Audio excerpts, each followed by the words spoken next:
Hey everyone, thank you for joining us today on the Veterinary Ledger podcast. I am super excited today because it is my friend, Amanda Hanna. So full disclosure, because we might get a little silly, Amanda originally started working with me as a technician, grew up to be an amazing doctor, went off and started Houston Spay Neuter all on her own, and is, I think, personally, like shaking up the Houston homeless population from pets and like making a huge difference in the world. And I'm so impressed. And now she's a Granite Peak client, and we get to talk to her today. So, Amanda, thank you for being here. Hello, good to see you again, Megan. It's been too long. And Yeah. super happy to be here. Super happy. Yay, yay. Such a unique thing. So, just like on a given day, how many spays and neuters did you do yesterday?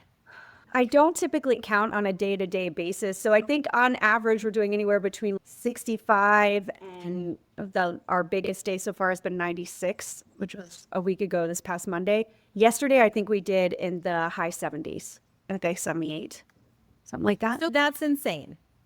It's Commentary, that's crazy. Yeah, so I mean, it's a lot, but I would say if you're looking at a large spay neuter clinic, that's probably, what you're aiming for. Something along those lines. Okay, and how many doctors did those surgeries yesterday?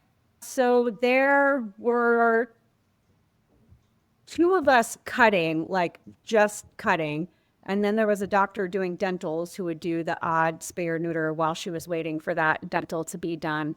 And then there was a wellness doctor who would also do the odd spay or neuter while they were waiting for appointments or whatnot. So there are four of us there. There were 4 adults in the room Yes, four adults. doing about 80 surgeries. Yes, yeah. Okay. I would just, for the people that are out there who say, I can do two, Yeah. we can do 2 procedures in a day. Like what is the difference, you think? Well, so one is efficiency. So, I mean, we are set up to do high quality, high volume spay neuter. So that means we have 3 technicians that are prepping animals and we have 4 surgery tables. And so you have a technician that is opening your pack, the animal's getting prepped, and then basically you finish the surgery, you take off your gloves, you turn around and you start the surgery behind you. So we have really efficient use of space. And I have a really high technician to doctor ratio compared to a traditional clinic. I would say we probably have 4 techs to a doctor, maybe 5 or 6 actually. After Ratio. looking at your numbers, I want to say we've always talked about this because when you started out, it was like you and 10 people. And I was like, that's a big Yeah. ratio. That's a Yes. 10 to 1 is a lot. Yeah. So now we've pared it down a little as you've grown. So Yeah. Well, and we learned how to be more efficient on things. So big believer in using your technicians to the best of their capabilities. And so like they have a lot of autonomy for doing things that I have not seen out of kind of more traditional practice.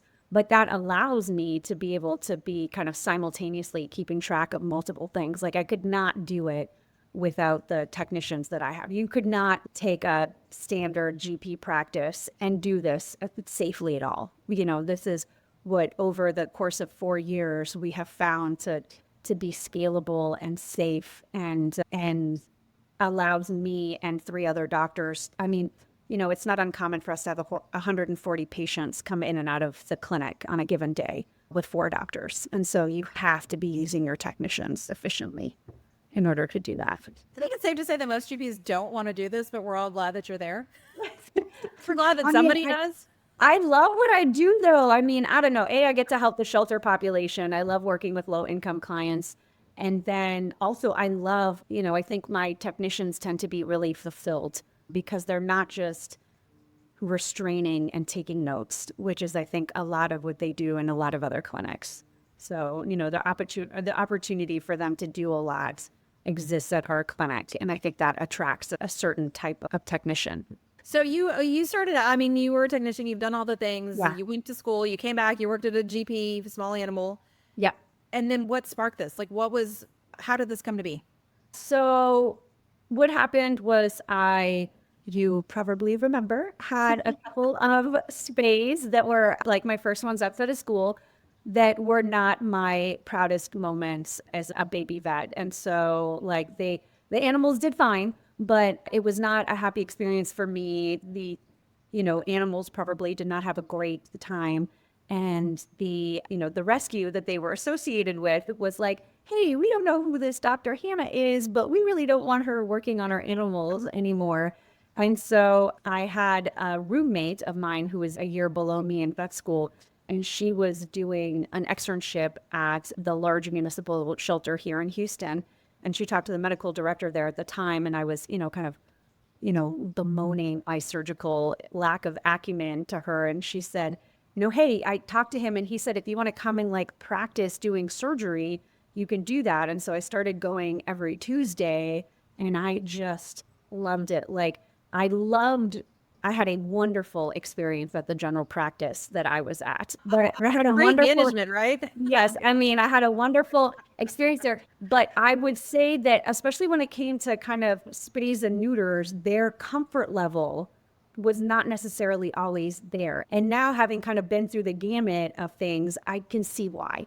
And so, I went there and really what the shelter was doing was spays and neuters. And at that point, there were some people there who turned into wonderful mentors when it came to surgery. And because it was a shelter, even though all of those animals are precious, there's a little more leeway when you're learning, right? This isn't, somebody's beloved pet and they're paying you top dollar for this medical Well, you can make a bigger incision and all of that. Yeah. Right, exactly. And so I was able to really hone those skills and I developed a love for surgery there. And so I was doing that 1 day a week and, really kind of got into shelter medicine and really developed a passion for that. And so I left general practice in 2018 to go into shelter medicine. I was very sad. It was Yes. a sad time for me. And then after that, I did not love working for a nonprofit when I was there. We went through many executive director changes while I was there, and that was not a great time. I learned a lot. I learned a lot about management. I learned a lot about, kind of who I was as a veterinarian. And when I got approached in a unique opportunity to open a clinic, which I never, ever thought I wanted to do ever in a million bazillion years, it was during COVID. And so it was just a fabulous opportunity for me to do that. And, I started with myself and I think 6 staff members. And now I think there's, 5 veterinarians and 34 staff people or something like that. So That's huge. Yeah. That's huge. And Yeah. you counted how many spays and neuters did you guys do last year? over 12,000. 1,000. And it's not including, and not spay neuter, but I mean, Right. we'll do anything at that. I treat transmissible venereal tumors with chemo. We're doing amputations, enucleations, mass removals, foreign body surgeries, almost anything soft tissue surgery, and then wound repairs, all kinds of things. And then we're a full GP wellness. So we have in-house blood work, we have in-house radiology. And so, pretty much we're doing anything you could do at a GP, just at a lower price. And thriving. And still keeping the lights on. Yeah, still keeping the lights on. Actually, we're expanding. So we got the unit next door to where we are. And so we are hoping that will go live the beginning of July. That's soon. So That's really yeah. soon. So we're going to go from 2 wellness rooms where we're tripping over each other to 7 wellness rooms in addition to those 2. So I guess a total of 9 wellness rooms, which will be great. You guys are just moving and shaking. So on those hard days, on those days when there's 120 spays and neuters and it's just up against it, what keeps you going? So I will say that I have the world's best staff, and they are truly phenomenal. We're on a 4-day work week model, and I think that really for me lends the sustainability to it that I don't think that I would have. I think I would have burnt out a long time ago if I was doing this 5 or 6 days a week. And so I would say for me, that was one of the best business model decisions, was being 4 days a week. Our staff retention is great because of that. I mean, we work like dogs 4 days a week. I mean, when you're doing 96 spays and neuters and we're done by 2:00, so these animals can leave by 3:30, my staff are just phenomenal. But I really do think that 3-day weekend is what makes it. I think that we would just have, and I think I've seen it at other that revolving door of staff when you're trying to do this 6 days a week. Would I make a whole lot more money? Heck yes. But would I be happier? I don't think I would be. So you talk a lot about using your staff efficiently. Are there any things that you can think of? Like, what's the number one thing that you have done that has made the smoothest process for y'all? So one is like I have taught my technicians how to do medical calculations. I have, my technicians do heartburn treatments. And I think honestly, one of the big things is having a bigger tech to doctor ratio. Like my time is so important that if I'm waiting because I have one technician and there's one floater being shared by three doctors to get anything done, I stand around either waiting or I'm the one who's having to do technical things, So sometimes do I pitch in and take x-rays? Absolutely. Sometimes am I like, hey, three people have tried to get this IV. Can you do it? Sure, no problem. But also like I can have things going on because I can say, hey, sedate that dog for x-rays. We got to pull blood on that. Hey, can you go out to the parking lot and get the history on this dog in the car?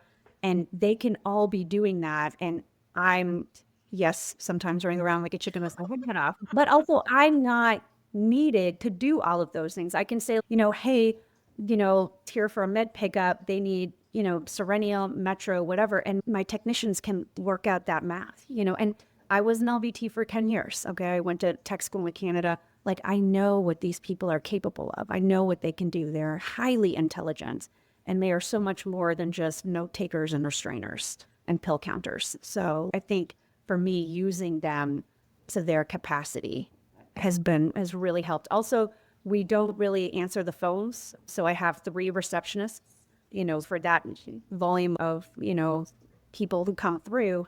And most of what we do is email and text message. And I think that allows a lot. We decided to stop really answering the phones, I think about a year and a half ago, because they would be on the phone for 20 minutes. Yeah. And, the people mean well, but when you're doing that many people, like you can't Mrs. Smith, like, well, my grandson moved out and left me the cat and, I really want to get her fixed, but I'm on a, limited budget. Okay, this is how much it costs and we can make you an appointment. Now, if there's an issue, sure, we'll give them a call. But just taking the phone calls out has enabled me to be so much more efficient with my reception staff. I love that. I bet it makes their job easier too, right? Like I can They triage the emails that are coming in. Yes, Yeah. exactly. Oh, this doesn't have to. We can leave this message as unresolved and somebody can get to it at a later time, or, hey, we have these 4 dates available. You check your calendar and get back to us. I think that there are definitely, we have some clients who hate it, and they will, be very annoyed about the fact that they can't always get a hold of a person, to talk with them. And, we try to tell them like, look, we will call you, just initially like say, hey, can we call you? And also I had a conversation with some clients to say like, this is the model that works for us. Mm-hmm. And I absolutely understand if that's not going to work for you. Like if you're the type of person you need to talk to somebody and you expect that phone to get picked up every time, this may not be the practice for you. Right. Yeah. And that's okay. I mean, that's okay. Yeah. I mean, there's so many veterinarians out there that have their own little niche thing. And, sometimes I do find a little bit that people who want low cost sometimes also want concierge, and that doesn't always work well. It's a different model, right? Yes, exactly. So how do you maintain quality control when there's that many things going on and that many hands in the pot? Like, how are you staying on top of things getting done correctly and accurately in the same way every time? So one thing is we have an open door policy for mistakes. If somebody makes a mistake, they know they can come and be like, I messed this up. And so then the conversation is, that's okay. We're all human. We messed this up. What do we need to do to make sure that mistake doesn't happen again? They're all really well trained, and sometimes it's a case of, for instance, we had some issues with, one staff member, like trying to multitask, answering too many things at one time, and some things were falling through. And so we said, look, just if you're forgetting, write it down on a piece of paper, And so trying to personalize things for people, like what is your pain point? Just because our protocol says this, if that doesn't work for you, how can we make something better for you? Like, how can I go through and say, what can make it easier for you to keep on task? Also, I don't believe in doctors having offices. That's a very weird thing. So we do not have doctors' offices because they hide in offices, and then people don't want to bug them when they're hiding in offices. And so I like the vets to be there. So nobody has to make a decision without checking with somebody, like they have that as an opportunity to say, hey, what should I do with this? Or, if a technician is not sure, like there's always somebody that they can ask right there, and they never get in trouble for asking. I think that's, and like I'm still learning, right? Like I've only every day there's a fresh, like, oh, I didn't know that could screw up that way. Isn't that fun? Like there's always something. Like I do not have all the answers, and the answers that I've learned work in with me in this context. And I think, I could go somewhere else and that may not work at all, because for that, practices culture, that's just not going to work for them. And we do, like when we get relief vets in, it's a big switch for them to, because they're used to not trusting anybody with anything. And so when they come in and, the text, what drugs do you want? Okay, Sermenia, Metro, whatever. Okay. And they're like, no, I'll work the dose. And the doctor, I can do that. And they're like, so it takes them a while to get used to that. And also, we have learned that oftentimes technicians coming from other settings, like they have a very preconceived idea of what a technician is.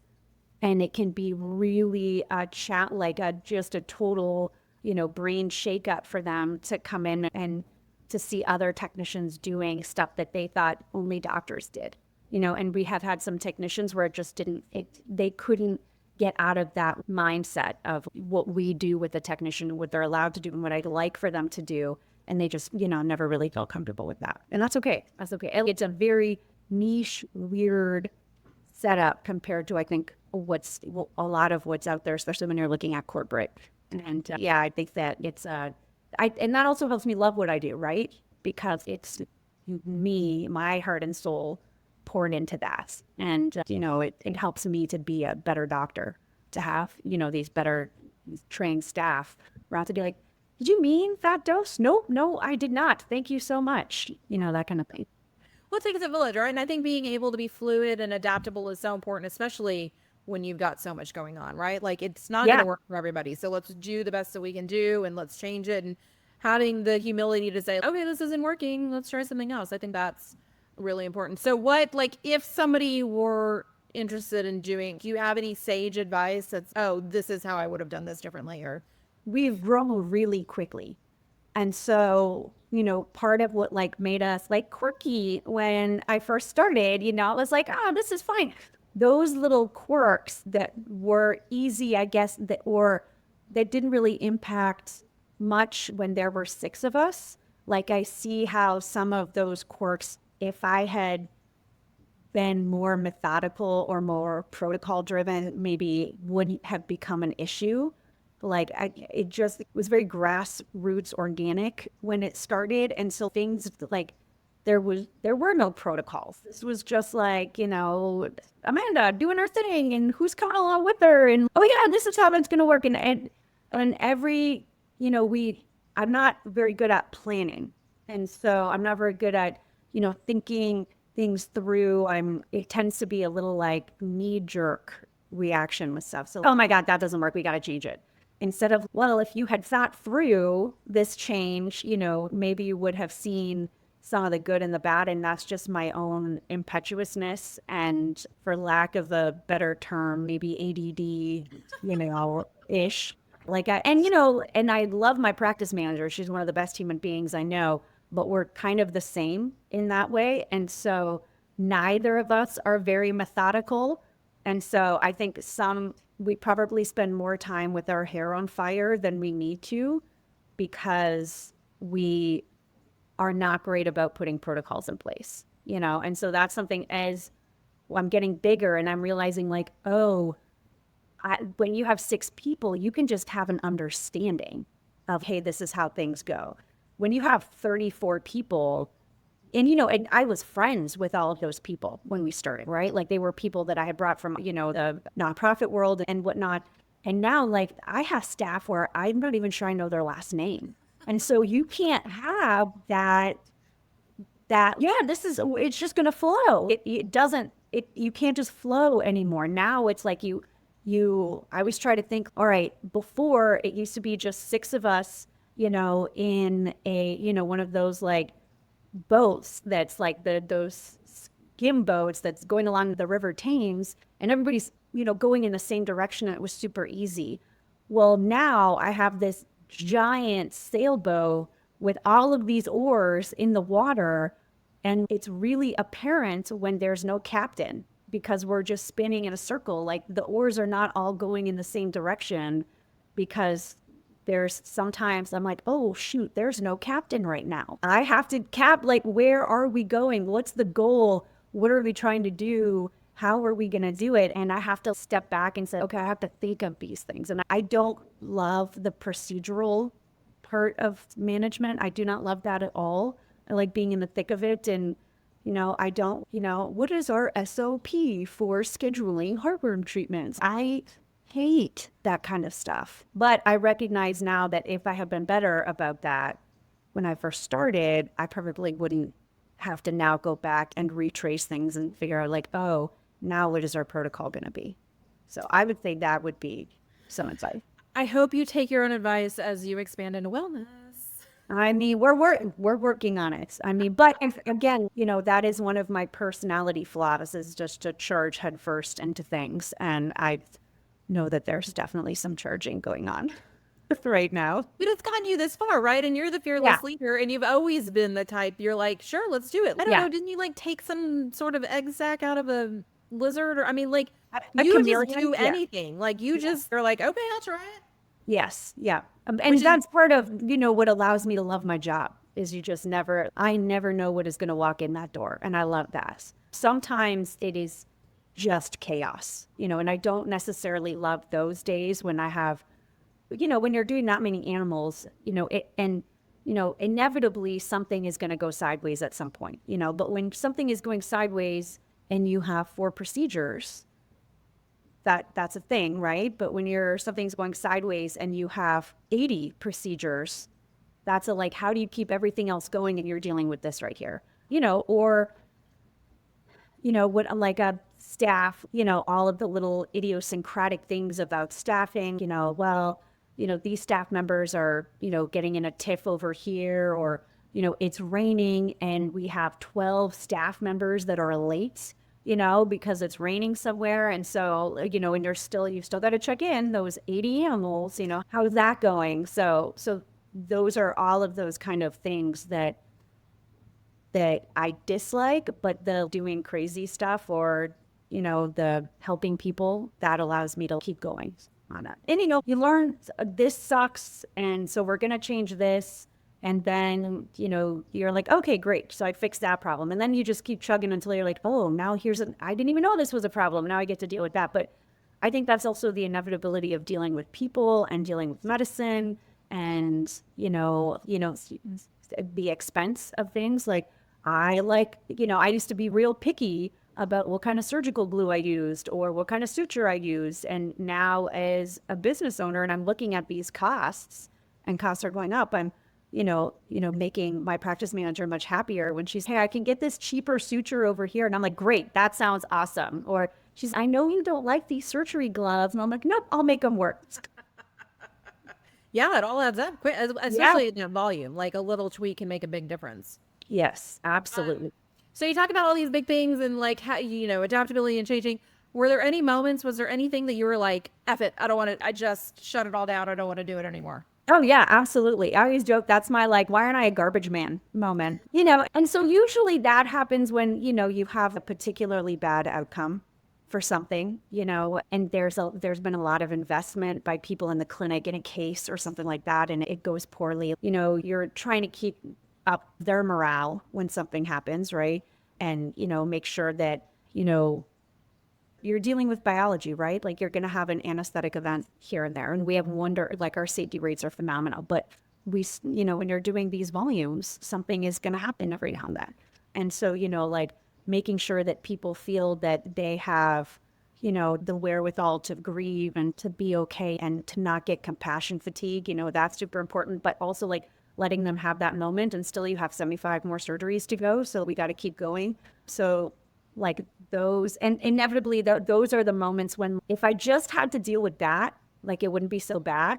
But then it's, oh yeah, the garbage hasn't been picked up the last 2 times, or we, our vendor is late delivering the e-collars, or, the like the company wants to come and do an inspection, like our leasing company wants to come and do an inspection of a clinic, or just if it was just this medical case went bad, no problem. But it's never just that. It just seems like the clinic gods have it in their mind that, if this one thing is going bad, there's going to be all of this other stuff that's going to come up at the same, and it's just, it never failed. And those are the moments when I'm like, screw this. But then, literally an hour later, I'll get the most adorable kittens that'll come in, or we'll get a really nice message from a client, or something nice will happen. And so I think it's like recognizing that those shitty moments happen, and they're going to happen. That you're going to have a bad interaction with a client.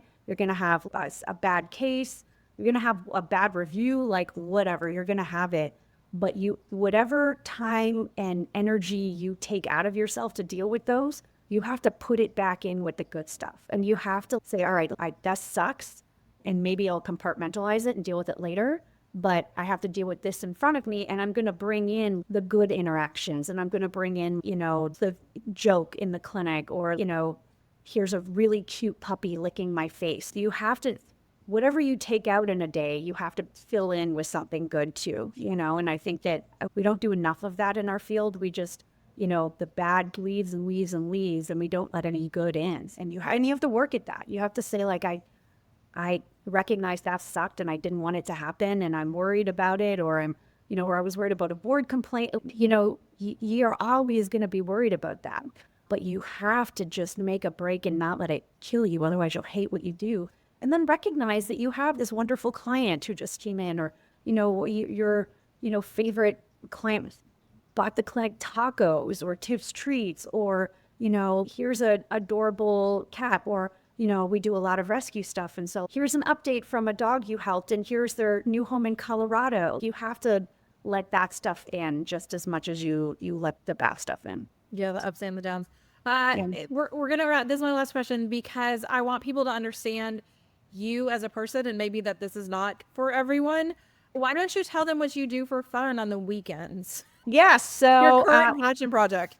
I'm actually getting my paramedic license right now. I'm in paramedic school. So today, actually, I'm going to be volunteering, a volunteer EMT with the Friendswood Volunteer Fire Department. And actually, I just went and got my uniform fitting for that today. So I will be able to schedule shifts for that. I am an Uber extrovert, in case anybody was wondering, Uber extrovert. So I love people. My cup gets full on human interactions. And yeah, I love that. Love seeing the differences and the similarities between human medicine and veterinary medicine. I love being able to use my brain. I will say it keeps me very humble, because, I've not worked in that field. And so, I consider myself a reasonably good veterinarian, but, when you go into a hospital with a patient and somebody's like, hey, take the brakes off of that hospital bed. No, I don't know how to do that. I can tell you all the pathophysiology behind their COPD, but I don't know how to take the brakes off of that hospital bed. It's wonderfully humbling. Oh my goodness. Okay. Well, I thank you as always. I'm glad you were able to join us today. Appreciate your insight. If people you're an amazing teacher too. So if anyone's in the Houston area or anywhere and wants to learn more or come see you, where can they find you? Yeah. So you can email me, amanda@houstonspayneuters.com. And we have vets come and train with us all the time. So we'd love to have you. Well, I appreciate you. Of course. No, thank you so much. This was fun.